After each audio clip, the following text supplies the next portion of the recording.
Yay! Looks like we're live. Yay! How you doing today? Pretty good. How about you? Pretty good. It's been a little hectic on my way over here.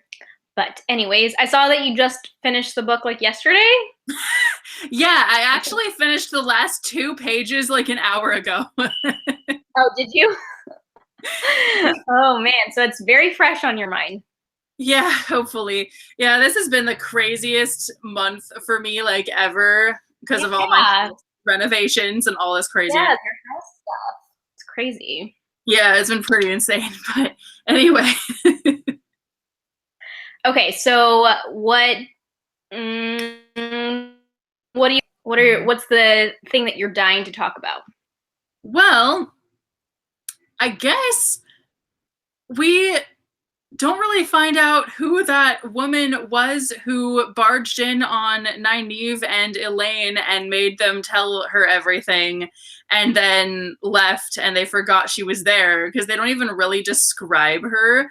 So Yeah, like I don't know. who do you think it is?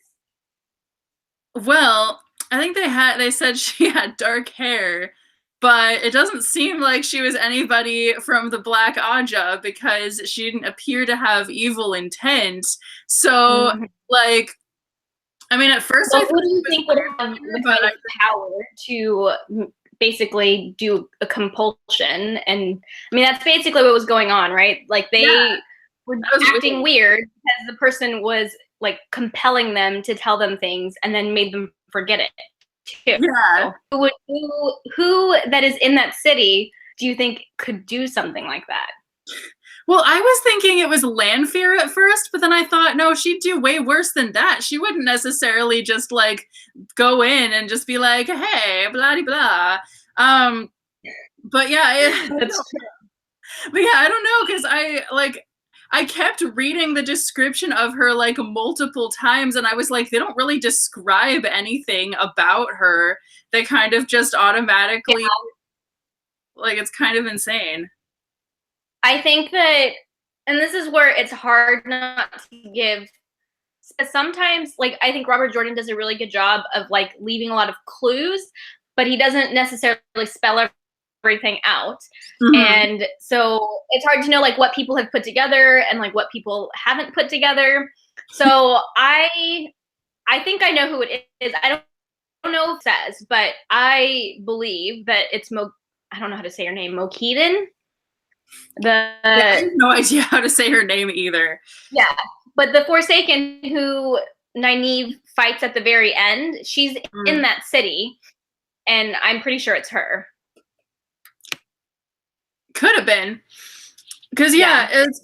it's kind of weird because then like I thought that part was so well written too, because they don't just say, "Oh, look, they were compelled to tell her things." They were like, it was just like, and then Elaine just really wanted to tell her everything. Like it just like it was so well written, so that yeah, you know that they're Yeah, being compelled, but it doesn't outright say that.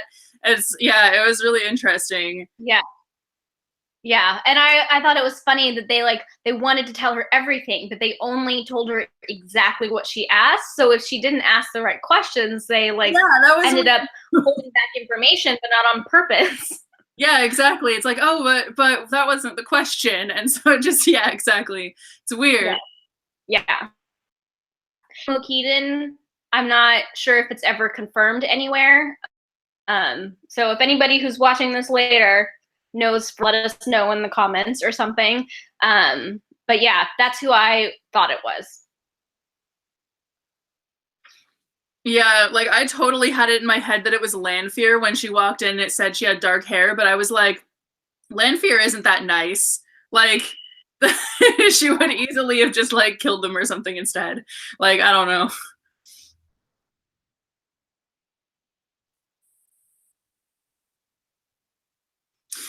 Yeah. Also, you keep slightly freezing. Is that just my internet?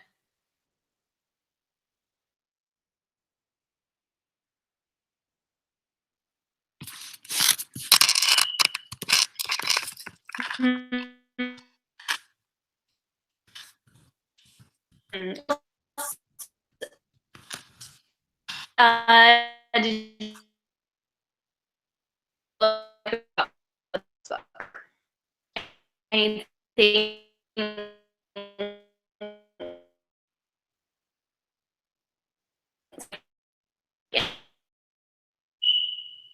other scenes.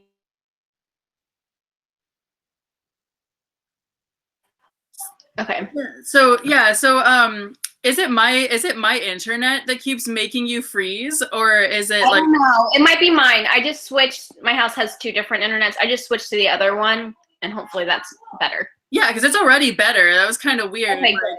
Yeah, it must have been for like a minute there, and I'm like, I can only hear every other one that I was like, me too. Okay. Yeah. Weird. So, any other like scenes that jumped out at you that you want to talk about? Well, I mean, there were a lot of stuff happened in this book. I also, this one is my favorite. So many reveals and like so many cool things that happened. So yeah, and then also it's just kind of funny that with any big reveals that we get, we almost aren't like hit over the head with it. We're kind of told, we're kind of made to realize it, so that when it's revealed, we're like, oh yeah, that's why this. I felt like.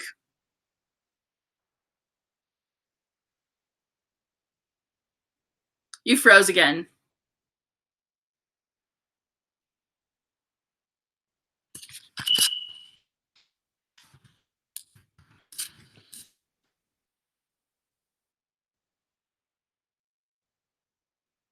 Meow. No. Oh. sorry, it was me again. I don't know. It just dropped. It dropped the call. That's so weird. Yeah, I don't know what that's gonna do to like the video link, but whatever. We'll figure it out later. I guess so. I had to switch computers. I don't know, like, heard about it, but the laptop that I've had for a few years died on me recently. Oh, no. It didn't actually die on me. One of my dogs threw up on it apparently, and like fried it. So I'm like using my sister's computer. I don't know if that's what's going on, or if, I don't know, the internet's not good today. Sorry. That's so weird. That's like such a strange thing that would fry it. Yes, it was definitely a strange thing. Well, I sat in cat vomit yesterday, so that was fun. Yeah, gave her pets throwing up. Yeah, and I try to brush my cats really well, so even iPod, because she's the one who throws up all the time, and I brush her all the time, and yet she'll still throw up, and I'm like, dang it. Yeah. Pets, man. Okay, so let's try this one more time. Hopefully I don't get disconnected. What else? What other scenes jumped out at you? Well, I thought it was kind of funny that when Matt and Rand are going into the cave thing, I forget what it's called, when they have to get rid of their weapons, and Rand just takes out like 2 things and goes, okay, and then Matt just keeps pulling knives out of everywhere on his clothes, and he's like, oh wait, sorry, I've got more knives, and he just keeps pulling out knives. That is so ridiculous. I know, he's really funny in this book. Like, he was actually really amusing. Yeah, he just keeps getting funnier, in my opinion. Like, he's such a goober, but he's also, I don't know, his character's so interesting, and you definitely learn a lot more about him and stuff as things go on. So, or I mean, it's not that you learn more about him like in his past, but like he changes, and he's a really interesting character. Yeah, because like we barely got to know him in the first couple of books, because he spent that whole time either like sick or possessed or asleep or whatever, and I'm like, okay, dude. Like, yeah. But and I think someone else on our like discussion board said that this book is the book that made them fall in love with Matt, and that he continues to be like their favorite character throughout the rest of the series. And I totally believe it. He really shines in this book. Yeah, he really does. It's true. I think that, I was actually surprised that he even went into the place with Rand, and because he didn't have to. It was really just Rand who went in there. And so when they were saying, like, either you'll die or you'll go mad, like, there's a very little chance that you'll be okay when you come out the other end. So really, you have to go in with Rand, but he just pulls out his knives and goes in anyway. Like, I don't know. I was really surprised that he even, like, did that. Yeah. So you're talking about I don't know how to say it, but Ruidian and like Yeah. where yeah, that part. So the reason why he goes is because the first red door frame that he goes to told him that he has to go. I mean, I guess wouldn't have known that he had to go into the city for sure, but I think that's what he was thinking, was that he had to go into the city because that's what they told him. And so he did. The Yeah. two red door frames are just so interesting. Like you think that the second one is going to be the same, but it's like totally different. Mm-hmm. Yeah. Yeah. So what did you think about, I mean, okay, so my favorite thing about this book, like my favorite reveal or like, I guess sort of scene, I don't know, I have a lot of favorite scenes, but is when Rand goes into there and he sees the history of the Aiel. Mm-hmm. It's so interesting. I like every time I read this book, I always like reread that section a few times to make sure I try to cement it in my head, like what it's saying, but it's really complicated. It is really complicated. Yeah. Yeah, that was really interesting. And yeah, it's like, it was pretty loaded too. Like a lot happened there. Yeah, so like it's really interesting to me that we go all the way back to the time of the breaking and we see who the Aiel were at that point, and then we get to see that them and the Tinkers were actually like the same thing, and as time goes on, they kind of like split off. I guess there was 3 different splits, right? There's a split for what becomes what we know as the Aiel, and then there's the Gen Aiel, which I guess they remained like true to the Aes Sedai, or tried to, and they're the ones who created Ruidian. And then you have the group that split off to become the Tinkers, who follow the way of the leaf and don't believe in violence or touching any swords.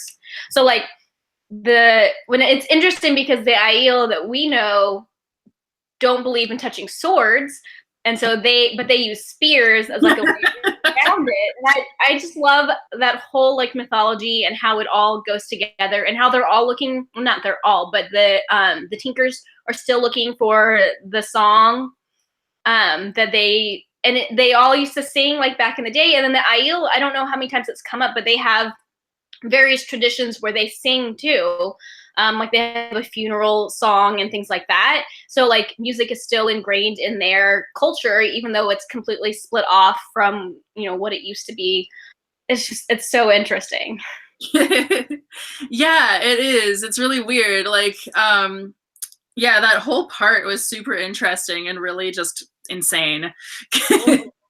Yeah, no, it was pretty mind-blowing, like the first few times I read it. I mean, I think the first time that I read it, I didn't really get all of the connections until I'd read it a couple more times. But that is probably like my favorite thing about this book, is that is revealed.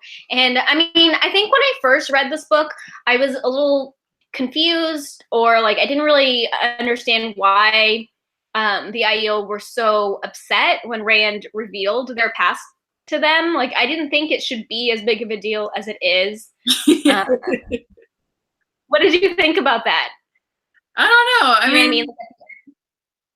I mean, I guess you never know. I mean, people's pasts are pretty important, so maybe just, I don't know. Yeah. I don't think it should be as big of a deal either, but with that kind of thing, I guess you never know. Yeah. Yeah. And I guess I mean, they're dealing with the fact that what they thought their past was isn't what it actually is. And I mean, I think the biggest part that they were having trouble dealing with was the fact that they let the Aes Sedai down, I guess. Yeah. What did you think of Perrin's whole storyline?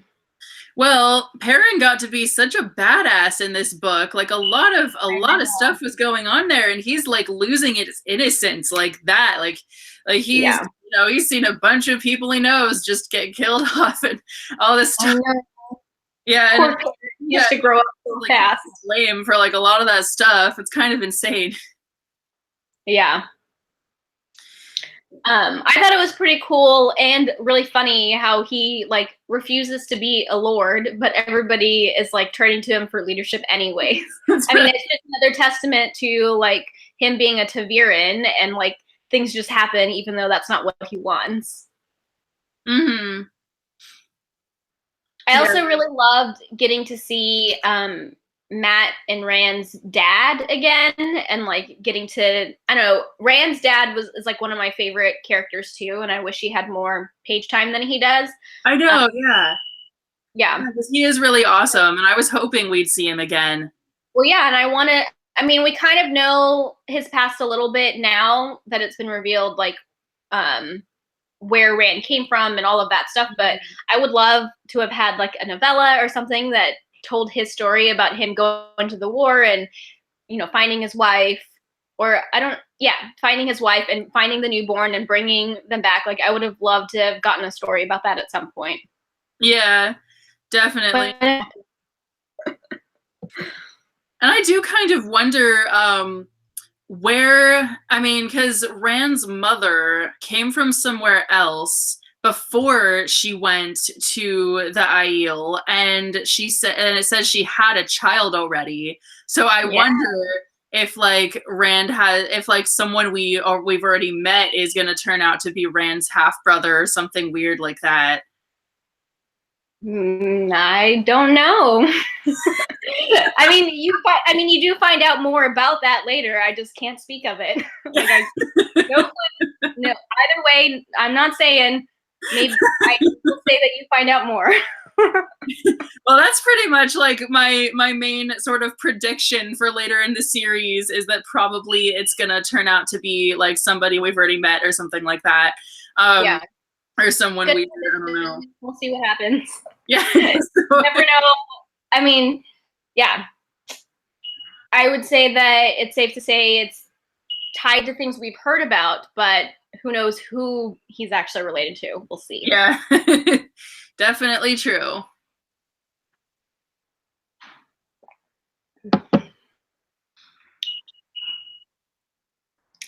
So going back to Perrin's storyline at the end,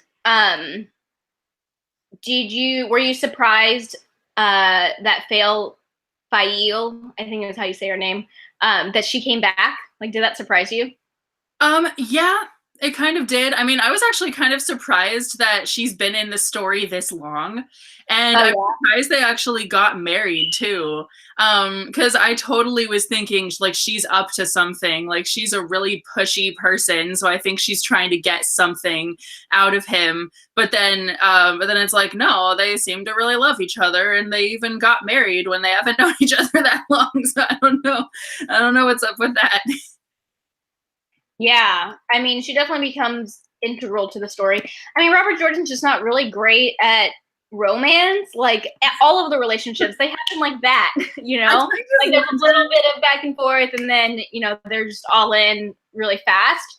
And that's why in my, like, little tips video that I did, I warned people the romance isn't great. I mean, people couple up, but there's just not a lot of lead up.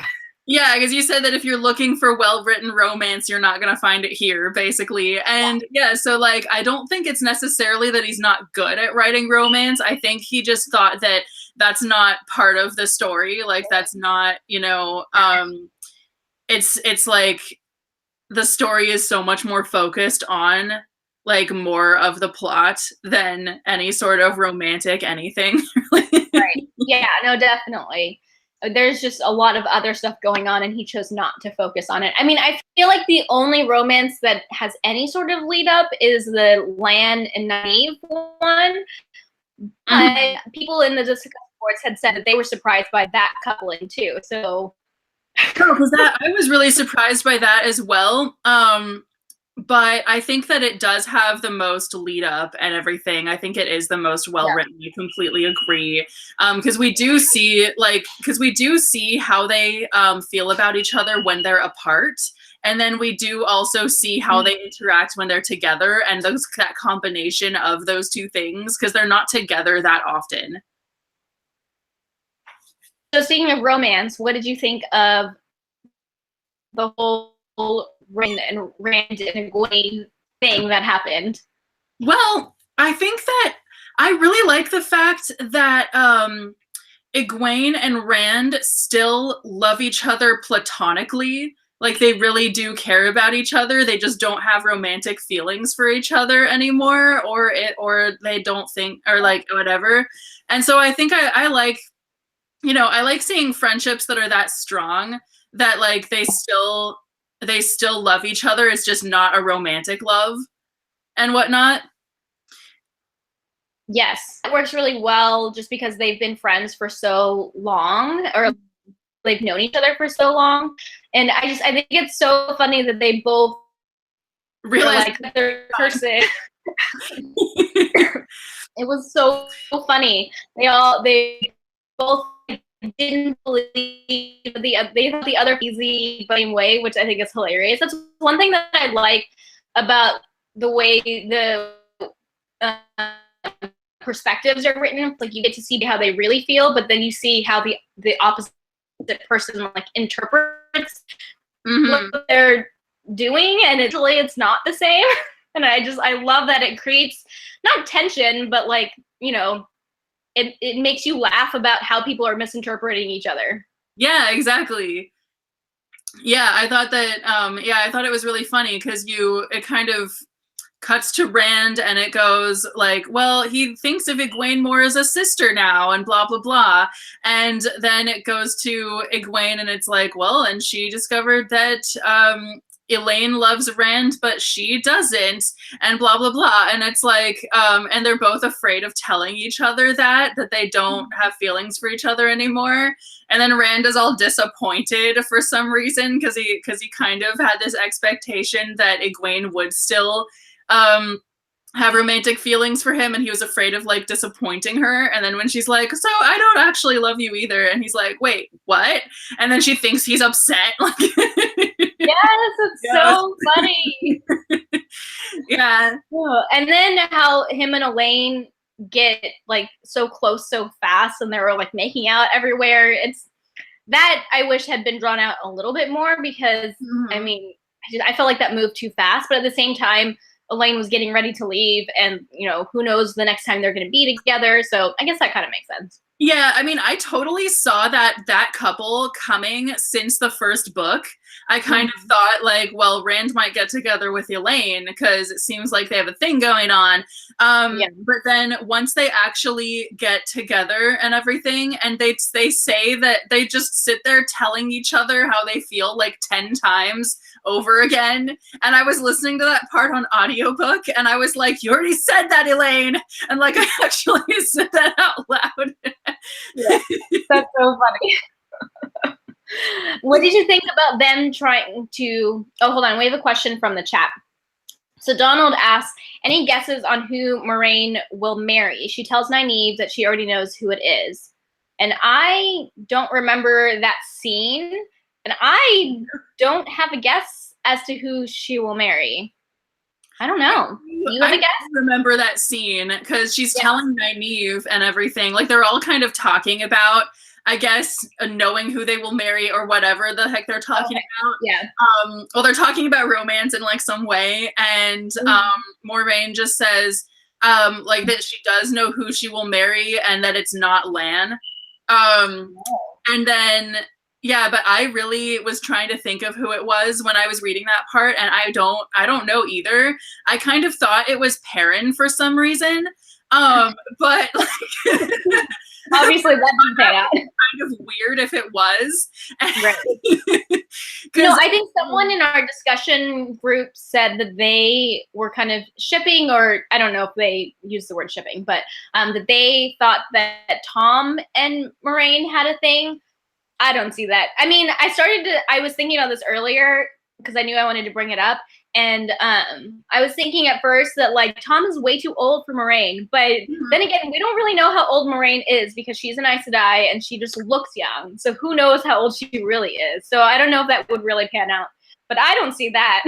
Yeah, because I was thinking the same thing because I was also thinking that Tom and Moraine seem to get along really well and that would kind of make sense. But at the same time, I also thought that would be really weird. And I'm kind of hoping that Tom gets back together with more gays. I don't know. But more gays? Yeah. But then for some reason, since Moraine and and Perrin have had some scenes together, like in this book and or the previous one. For some reason, I thought that would end up being a thing, but I thought that seemed kind of weird if it was. But for some reason, that was my guess. And that was all I could really think of when she said that. So I'm not really sure. And I remember, I think in either the first or second book, I don't remember who actually said this, but it was saying something about Matt, Perrin, and Rand ending up with Elaine, Egwene, and Moraine. And I don't remember if it was Tom or somebody else. I think it was Tom saying this to either Matt or Rand. I think. I don't remember though exactly in what context it was, but I just remember that statement sticking out as being like, wait, what? Really? Like Moraine ends up with one of them? Like would she end up with Perrin? And then with all the scenes that she had with Perrin, when Perrin is kind of like, you know, thinking she's cool, but being kind of intimidated by her at the same time. And I kind of thought like, well, that would be really weird if they got together. Like that wouldn't make a lot of sense, but I can still kind of see it for some reason. Like, yeah. So we have some more people in the chat. So Donald, who asked the question, said that he has no idea who Moraine might marry, but he thinks that Min told her in the first book. So, weird. Maybe that's true. And then Scott said in the first book, Moraine knew that Tom was still alive when Rand thought he had died in Whitebridge. And I think that I wasn't sure if Moraine knew that Tom was still alive. It sounded like she was suspicious that he had survived, but I wasn't sure. I feel like the fact that I totally knew that he was gonna still be alive, like I 100% predicted that with no doubt in my mind. So I think I totally would have, anyone saying he might be alive or I think he might be alive maybe or anything like that totally would have looked to me like he's totally alive.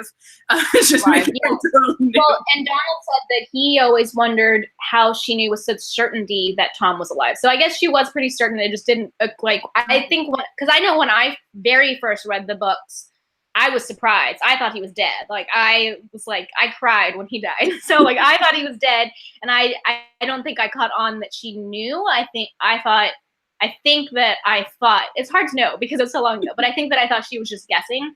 But it sounds like she sounded pretty certain. So yeah, I wonder how she knew. Yeah, that is definitely something that like. I mean, I haven't finished the series, but as far as I know, I think that there are some things that are never totally confirmed one way or the other. So I don't know. I wonder how she knew.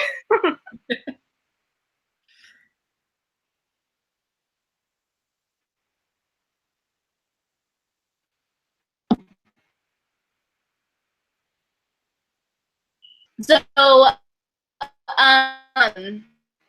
okay, speaking with our back to Perrin and Aiel, we've had people in the discussion on her. Do you have any? But you kind of froze for a second. My what about her? Your opinions on Aiel and how she treats Perrin. Well, I feel like she's kind of pushy and very like, that's why I kind of thought she was up to something, because she's very much like, I'm getting my way. You're not gonna say no when I want to do something or when I ask you for something, basically. And so yeah, so I feel like she's very like a demanding person. And so, yeah, so I totally thought that she was just trying to get something out of Perrin or something like that, rather that, like, I didn't think that she actually, like, I thought that she had ulterior motives, but now I'm not so sure that she does, but I totally thought that she did for, like, a while. Yeah, I think I remember you saying that before, and I was just like, interesting, because I knew that they were going to get married, so... I mean, I don't know. Maybe she does have some sort of ulterior motive that hasn't like been revealed yet. I don't know, but I thought that was funny that you were saying that. I've always liked Aiel, and I thought that she was. I always thought it was funny, like her interactions with Perrin and how she was always like trying to control him and stuff. But as an adult, and after hearing people say that they thought she was really manipulative and stuff, like looking back on it, I'm like, yeah, that's kind of true. She is kind of manipulating him. But I think it also goes back to like her her culture, and that's like the women in her like where she grew up. Can't remember the name of the country right now, but you know, that's how they deal with men. And I do think that that's kind of a theme throughout a lot of the cultures. Like a lot of what Robert Jordan put in his book for women is them trying to like control men, but men thinking that they are actually in control, which I just think is a really funny dynamic. But I mean, I can see why people would think Aiel is taking it a little too far. Like she is manipulating him probably more than she should be. Yeah. Yeah, that all kind of makes sense. Mm-hmm. Yeah. So, okay, going back to the scene where Rand and Elaine and Egwene are together, like after the whole romance thing has happened, they are trying to help him learn and like channel the power. But you start to see how different Saidar and Saidin are. So what were your thoughts on that? Well, yeah, that was really interesting, and how yeah, and how he just tries to do that whole scene was kind of weird. And how he just tries to do like a bunch of stuff. Yeah. So you do learn more throughout the series, like more of the differences between Saidar and Saidin. And I mean, it really goes back to this whole yin and yang and how like they're opposites, but together they make a whole. And I remember the thing that really stood out to me about that scene was how Rand put the fire out and how he said he like sucked the heat out. And Elaine was like, or I don't remember if it was Egwene or Elaine, but one of them was like, you can't do that because they'd done that before. And what happened to them was they got burned. And I thought that was really interesting, like how different the two powers are and how the men have to like fight to control it, but the women have to like relax and open themselves. It's such an interesting concept how different they are. Yeah, I thought so too, because that's not something that we see a whole lot of, like as much of in the previous books. But yeah. It's crazy. And then also, I thought it was interesting that men can feel when women are channeling, but women can't feel anything. That seems a little unfair. Yeah, really. That's kind of weird. Yeah. What else can we talk about? Well, I was pretty surprised when towards the end you find out that Seanchan actually got stilled. Yes. Oh, I forgot that happened in this book. Yeah, so I had a hard time like not talking about that in the last live show because there was a couple things that came up about the white tiger and about Seanchan, and I was just like, yeah, because I couldn't say anything about that. It was pretty surprising. It happened really fast. I mean, there were like little clues that something was going to happen, but for her to be completely deposed and like, I mean, she basically like wakes up and is like, oh my God, I don't have the power. I mean, we just didn't get to see it actually happen. We get to see the aftermath and how the whole tower breaks apart and like the Guideen and like whose side they chose and what's his name? Egwene's brother and how he like takes leadership of a group. The whole thing was super interesting. And definitely I did not see that coming. Yeah, I didn't either, because I was totally thinking that she'd probably still be the Amyrlin, like, up until close to the end of the book. But, like, or close to the end of the series, I mean. Right. But yeah, so I totally did not see that. But I think that it was very interesting to find out that women who have been stilled don't survive very long unless they find something else that they are as motivated to do, like as much as they loved to channel or as much as they wanted to channel. And so her whole idea is to like get revenge on them for stilling her. And I'm just like, okay, well, that's kind of weird because then once you get that revenge, you're not gonna have that anymore. So then you have to find something that you really find like worth living for to want to keep surviving. Yeah, and it's so weird to think about that because like if you think about, like, yeah, that would almost be like if you don't want whatever it is, like if something you love to do is taken away from you and it was the only thing and you didn't have anything else that you loved to do, then you would be kind of, pretty pissed. And, Right. and But I also, maybe this is like a weird way to think about it, but I don't know, and maybe we've talked about this before, how using the one power sometimes seems like it's really addictive and it's almost like a drug. And the idea that like if you had some sort of drug that just made you feel so amazing like this, and then to be completely cut off from that and not be able to use that drug anymore, like you could, I don't know, it makes me think a little bit about people who suffer with addiction to drugs, and like how for some of those people life doesn't seem worth living without having that in their lives or whatever. It's kind of a weird way to think about it, but I sometimes think about the one power as being like a drug because it really alters the way they perceive the world, Mm-hmm. Yeah. Yeah, it is pretty weird. So Donald is in the chat asking that I can't talk. In the tower split, which side do you think the Black Ajah took? Do you think they played a major role in making it happen? I don't know. I mean, I think that the Black Ajah wanted the split, and so I think they were on Aleda's side. I don't know how much of a role that they really played, but I think that they definitely took advantage of whatever they could to make it happen. Yeah, that's probably about my thoughts too. Yeah. Yeah, and I don't know if that's just because we have been inside of Swan's head before and we like her and we're kind of on her team, or like I don't know how much truth that really holds, but that's what I would guess, is that the Black Ajah helped to instigate that split and that they were involved in it. Yeah. Do you have any predictions about the future of the White Tower? Well, like, gosh. What do we think is going to happen now? Well, I don't really know. I can't really say anything because obviously I've read further and I know a little bit of what happens, but I'm curious to know if you have any predictions. Well, I don't really know because, I mean, I feel like the Black Ajah is almost gonna go off to, because they used to be sort of rumored to exist. No one really knew who was Black Ajah and who wasn't.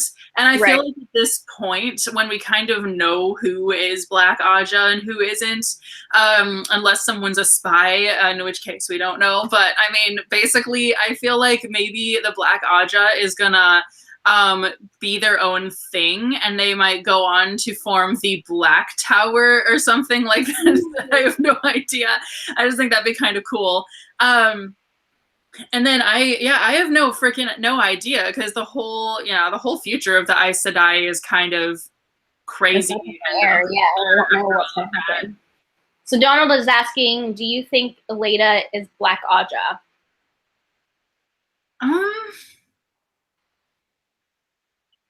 I think honestly anybody could be Black Ajah still. Yeah.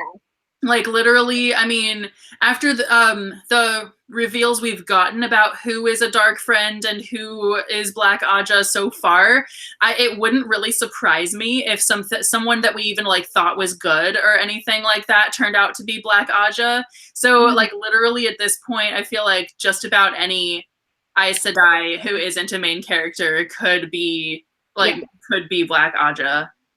Yeah, I think that's one thing that Robert Jordan does really well is like, I mean, basically anybody is suspicious. Like, we really don't know until it's actually revealed, I feel like. I think he does a really good job of making people that we wouldn't be suspicious of turn into Black Ajah, and the other way around, like people that we would. And then there's some people that you know are Black Ajah and they are. And like, I think it's a good mix all around that always keeps you guessing. Yeah, and the fact that we get to know, go ahead. know these characters enough that that whether or not they do turn out to be dark friends or Black Ajah, we are kind of like, oh wow, weird, them, that's so crazy. Like they're not a super background character that we didn't get to know, because I've totally read books where the culprit, who we didn't know who was doing it or who it was, turns out to be someone who actually had no personality the entire time, so it's not surprising one way or the other, like that kind of thing. So that never happens in this series. We're always kind of like, oh, that's so weird that they're a dark friend, or that, oh, they're Black Ajah. That's so crazy. Like even though there's so many characters in these books and a lot of them are kind of backgroundy people, but we still know who we still get a sense of the kind of person that we think they are, so that it's still somewhat surprising. Right. And a lot of people, I mean, we keep getting more and more perspectives the further you go into the series, just because we get to know characters that were background, like you said, more, and we get their own perspectives later. And I think that that's a really interesting way to do it, because we first see them through somebody else's eyes, and they might do things that look suspicious to that person, and then like later on you kind of get the backstory of like why they were doing those things. And I really love how that's all laid out. So Scott is asking, why do the Black Ajah go to Tanchico? Do you have an answer? Because I do. I didn't really even think of that. Yeah, so I mean, I think they went to Tanchico to look for the thing that Nynaeve finds, the collar and the bracelets. I think that they knew that it was there and they were going to look for it, but I think that they knew that there was something there that they could use. Like, I think somebody told them, like not a dark friend, but someone higher up told them, like, go to Tanchico and there's something there that you can use to help control the Dragon Reborn. But I think that they couldn't find it. Yeah, that's a really good point. It didn't really occur to me that they might be looking for that for some reason. I think they were looking for that. I think everybody was looking for that. But Nynaeve is the one who recognized it and got it. Yeah, seriously. Yeah, because I guess, either she or Elaine or Egwene would be the ones who would know that, oh, that's right, they use collars and leeches and bracelets and whatnot. That's the only thing they were able to make that connection, versus other people like wouldn't know what that was. Yeah, exactly. So yeah, I can't think of any other reason that they would have been in that city. Yeah, that is true. Although it is really interesting to see that that if a Sul'dan tries to control a man who can channel, they end up going crazy as well, because they're the one holding the leash with the bracelet. And so that seems really, really weird. Well, I think it has to do with the taint on Saidin, and by controlling them, they're getting access to that taint, and then it makes them go crazy. Oh yeah, so another character who plays a bigger role in this book than I thought they would is Eganin. Like, were you expecting her to be in this book? Not really. Yeah. She's definitely an interesting character. I like that she gets her own perspective and we get inside the head of someone who's actually Seanchan. And she's like struggling because, I mean, her whole world has basically broken apart, like knowing that women can learn to channel and that the Sul'dam are actually those people. Yeah, that was a really weird scene where she was figuring that, when they told her that, she's like, wait, you can learn? What? I'm gonna drop my tea in this dramatic way or something like that. Like, I thought, she's. And then when Domon comes in the room and they like almost get into a fight, like that was so funny. Yeah, that was like, you! And she's like, you! But yeah, that was really crazy because we find out in like the second book that the Sul'dan are the people who could learn to channel and all of that. Because that is also kind of weird, because then in a different situation, they could be the ones with the collars. Right. Basically. But it's like the Seanchan, however long that they've you know, been where they are and have had like to develop this culture. Like they didn't know that this whole time, and they treat women who can channel like trash. They're like slaves, and then the people who can control them, you know, have a lot of power and are really respected. But really, those women can channel too, but they just don't know it. It's definitely an interesting dynamic. Yeah, it's really weird. Mm-hmm. The Seanchan culture is super interesting, and I mean, you learn more about it, and I still don't know that much about it, but I'm expecting it to be a bigger part in some of the later books, and I'm really excited because they're the descendants of Arthur Hawking, and we all thought, I mean, everyone thought that his descendants died, like that they sailed away and like died trying to find land or something, and it turns out that they've been there this whole time. Yeah, that is pretty weird. Yeah, I hope that somewhere in the series the Sul'dan stop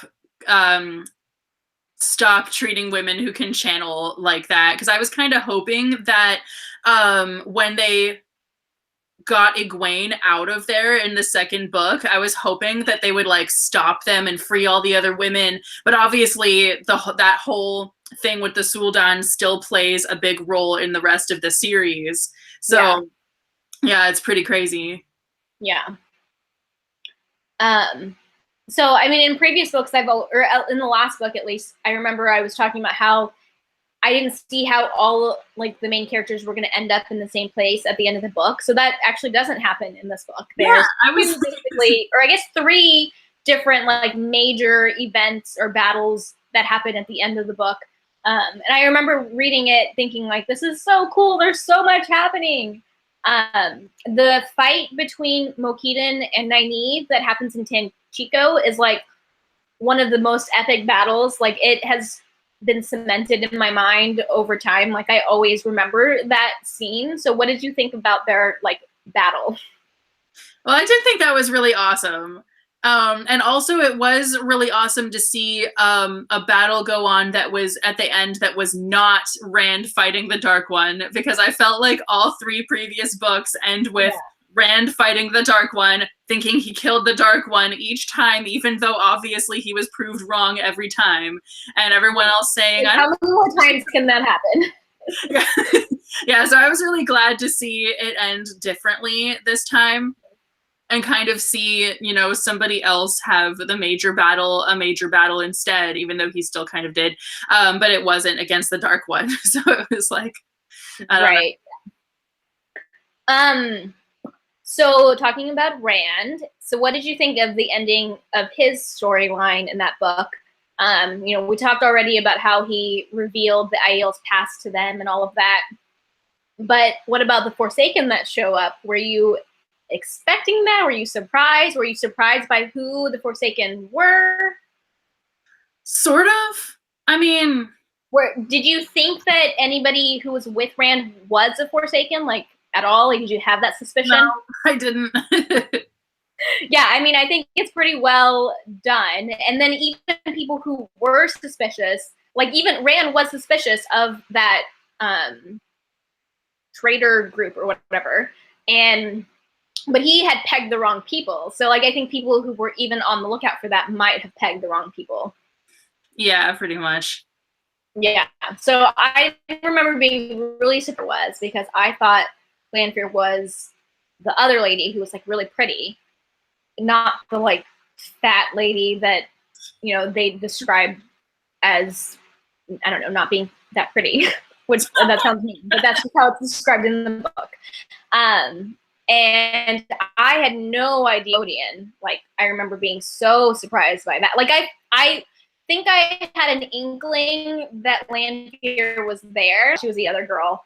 And I had no idea there was another Forsaken there. And I would not have, I mean, we don't really know that much about Asmodean at this point anyways. So, like, I don't think anybody would have guessed that. But that definitely surprised me that there was a male Forsaken there. Mm-hmm. And I thought their battle was pretty cool. And I like that Rand has kind of like, not imprisoned him, but like basically he's tied to Rand now, and he's going to teach Rand how to use saidin, which I think is awesome because he like has no idea what he's doing. Yeah, seriously. Yeah, everything he does is like incident. which I think is interesting because Nynaeve and Elaine also have, and Egwene, I mean, they all have instinct, and they have a natural ability, and so does Rand, that I think a lot of people don't have, and I think that goes back to their old blood and like where they come from. Mm-hmm.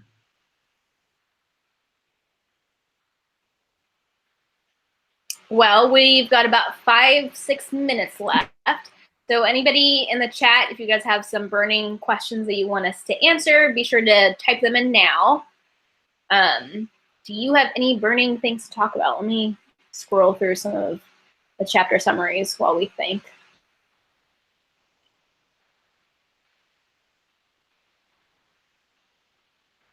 Loyal continues to be one of my favorite characters. I love that he took it upon himself to go and close the Waygate while Perrin was like out of commission. Mm-hmm. I was so worried about him the first time I read this, thinking that he wasn't going to come back. Like I didn't know what was going to happen. So I'm really glad that panned out.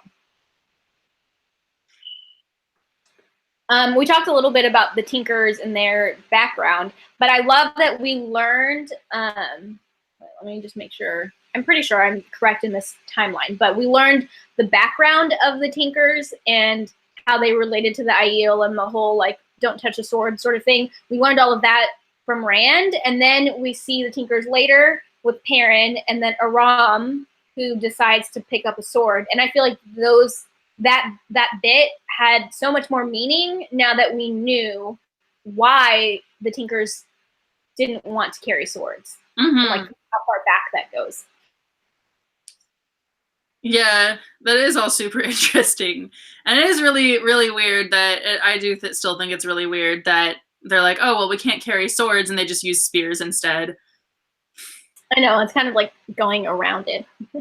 Yeah, it kind of made me think of how in some religions there's the whole like you can't do anything that's considered work on a Saturday, and so you can't push a button or anything. So then there was a documentary I saw about different like really crazy religious stuff where this dude tries to get around it by inventing something that presses the button for him so that he can still make a phone call. And I'm like, okay. The purpose, I would think. Yeah, exactly. So that's kind of what like using spears when you what the sword made me think of. Yeah. Like for some reason. Okay, we have a couple people asking questions in the chat. Donald said, I'm really interested in the theme of fate versus choice. Do you feel like this reflects itself in our lives? How much choice do we really have? So, I mean, I think that the book definitely plays on this a lot. And I think that the characters in the books don't have a lot of choice. How much that really affects our real lives, like I don't see that in our real lives. I think we do have choice, personally. And I don't really believe in fate for like real life, but as far as the books, I feel like our main characters are mostly dealing with fate, and that even the choices I think they're making aren't really choices. Yeah, I do think that, and I think that like kind of like we talked about last time, where in all of the weird alternate realities that Egwene goes to as part of her test, and how Rand was the dragon reborn in every single one. So it's sort of like no matter what he does in his current situation or anything, he's always going to go mad from the magic no matter what. He's always going to have like certain things happen to him no matter what. And so I think like things like that, because we're dealing with like prophecies and whatever else is going on in these books. And so I think a lot of the stuff that happens, no matter what choices are made, certain things are going to happen. Yeah. And I do think also that in our lives, we do have choice mostly. And I don't really think that fate plays as big of a part in real life, but sometimes you do see things like when somebody gets into a car accident, they might have gotten into a car accident later that day anyway if they hadn't gotten into that car accident, or if they, or you could also think if they hadn't been on that street right at that time, that car that ran a red light wouldn't have hit them, or whatever it is. So you could, and of course we see this in the media all the time. If we see, like, have you seen the butterfly effect? Like in the movie The Butterfly Effect, there's like the main character can go back to certain places and alter time, but no matter what he does, stuff kinds of ends up the same way. Same way, yeah.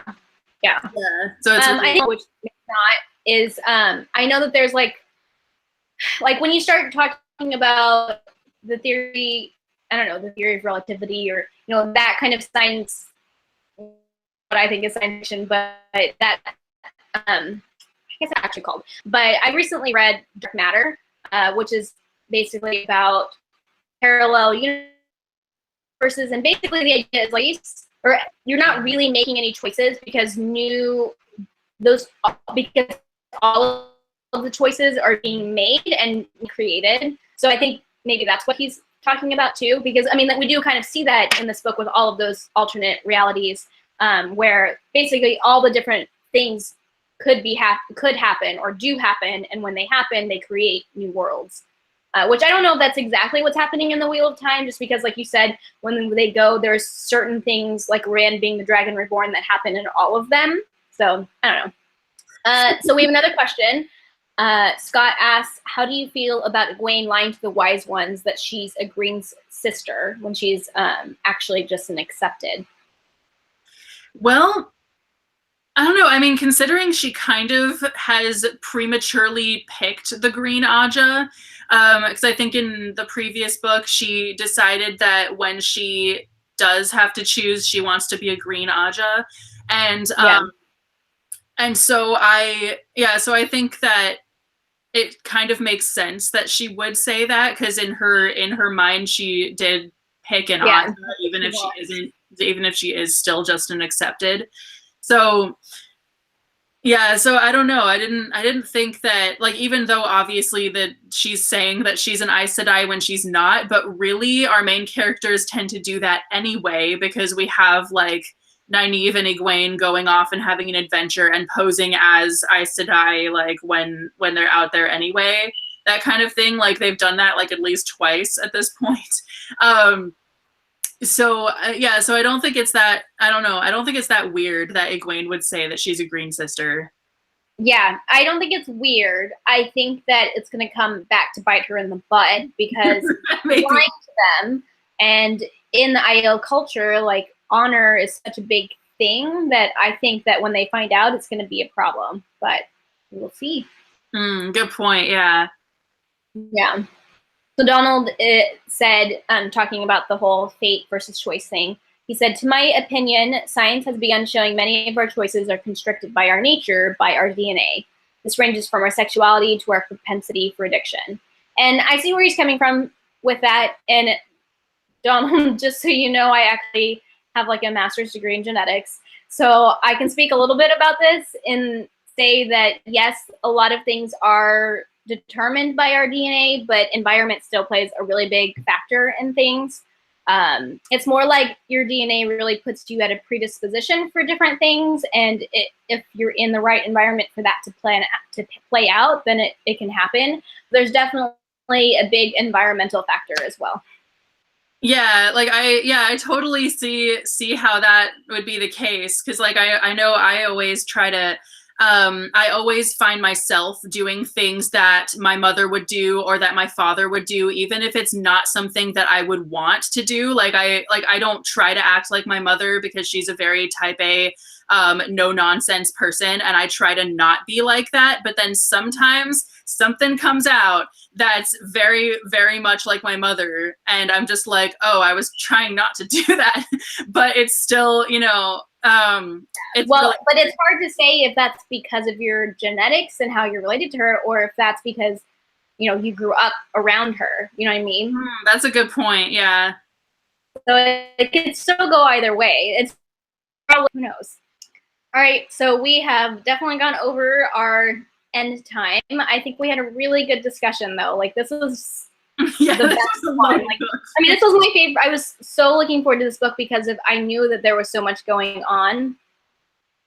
And so I was really excited for this, and I think it went really well.